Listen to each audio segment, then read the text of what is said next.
Upravo je ljubav pala. Upravo je ljubav pala na tvoj čeoni režanj.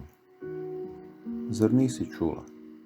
U ovom životu, umornom od bajki, bolesti i nesavršenosti, rekao sam ti, napokon sam ti rekao da te volim. Zar ti već spavaš? Tvoja čula šute, muzikom te zavode, brodovi oko mene. Ona pjeva samo za tebe, svaki odmjereni takt, strofa i glas.